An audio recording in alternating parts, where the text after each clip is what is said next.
রবীন্দ্রনাথ ঠাকুরের প্রথম প্রেম, লেখা রঞ্জন বন্দ্যোপাধ্যায়, কণ্ঠে আমি কবিতা দাস।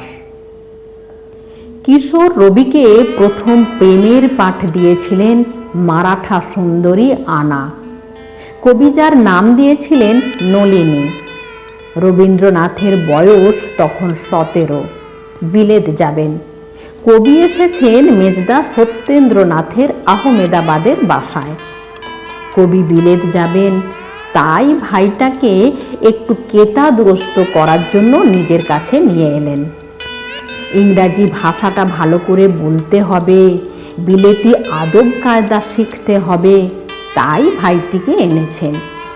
কিছুদিন নিজের কাছে রাখার পর সত্যেন্দ্রনাথ ভাবলেন রবিকে এমন একটি পরিবারে মেশার সুযোগ করে দিতে হবে যেখানে সব বিলেতি আদব কায়দা চলে। বাড়ির প্রায় সবাই বিলেত ফেরত। কবিকে বোম্বাই পাঠালেন বন্ধু ডাক্তার আত্মারাম পাণ্ডুরঙের বাড়িতে।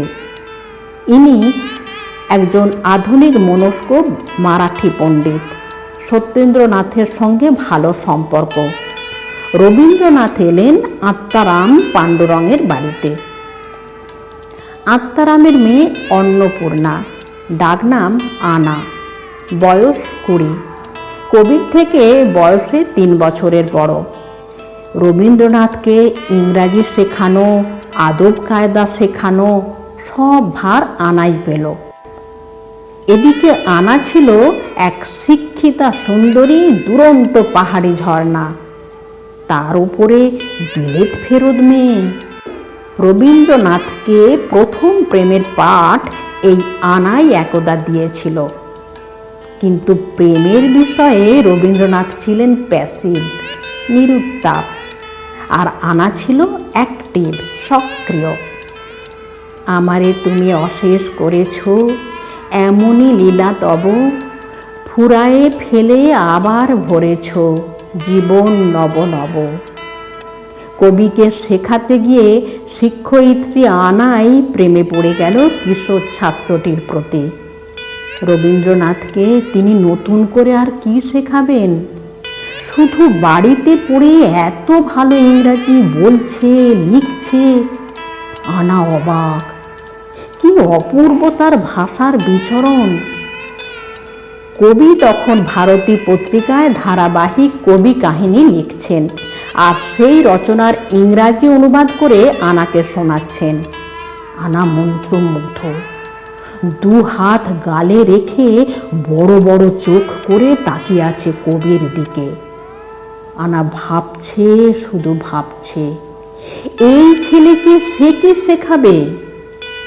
তার চেয়ে বরং এখন লেখাপড়া থাক, ওকে এখন প্রেমের পাঠ একটু শেখানো যাক। একদিন আনা রবিকে বলল, তুমি কি আমাকে একটা নতুন নাম দিতে পারো না, যে নামে পৃথিবীর আর কেউ আমায় ডাকবে না, একমাত্র তুমি? কবি বিহ্বল। কবি আনার নাম দিলেন নলিনী। এই সেই নলিনী যার নাম কবি কাহিনীতে বারবার উঠে এসেছে। নলিনীকে নিয়ে কবির রোমান্টিক আবেগ ছুঁয়ে গেছে তার এই গানের সুরে। শোনো নলিনী, খোলো গো আঁখি, ঘুম এখনো ভাঙিল কি? এবার একটি বিশেষ ঘটনা রবীন্দ্রনাথের নিজের কথা, তা বই থেকে তুলে ধরছি। আর একদিন সে আচমকা বলল, জানো, কোনো মেয়ে ঘুমিয়ে পড়লে যদি তার দস্তানা কেউ চুরি করতে পারে, তবে তার অধিকার জন্মায় মেয়েটিকে চুমো খাওয়ার। বলে খানিক বাদে আবার আরাম কেদারায় নেতিয়ে পড়ল নিদ্রাবেশে। ঘুম ভাঙতেই সে চাইল পাশে তার দস্তানার দিকে। একটিও কেউ চুরি করেনি। চুমু খাওয়ার লোভ দেখিয়েও আনা কবিকে দিয়ে তার দস্তানা চুরি করাতে পারল না, আর আনারও চুমু পাওয়া হলো না। কিন্তু আনা কবির মনে প্রথম প্রেমের আলো পৌঁছে দিয়েছিল। যা কবিকে নব নব সৃষ্টির পথে এগিয়ে দিয়েছিল। কিন্তু কবি শুধু দূর থেকে ফুলের সৌরভটুকু নিয়েছেন। এরপর আনা বিয়ে করে তার পূর্ব পরিচিত বরোদার এক কলেজের উপাধ্যক্ষকে, আইরিশ যুবক, নাম হ্যারল্ড লিটলডেল।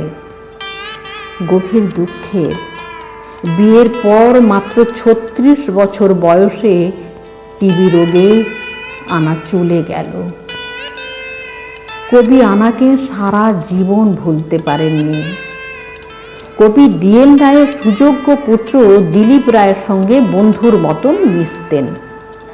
যদিও দিলীপ রায় বয়সে অনেক ছোট ছিলেন, পরিণত বয়সে কবি একবার দিলীপ রায়কে বলেছিলেন, কিন্তু একটা কথা আমি বলতে পারি গৌরব করে যে কোনো মেয়ের ভালোবাসাকে আমি কখনো ভুলেও অবজ্ঞার চোখে দেখিনি, তা সে ভালোবাসা যেরকমই হোক না কেন।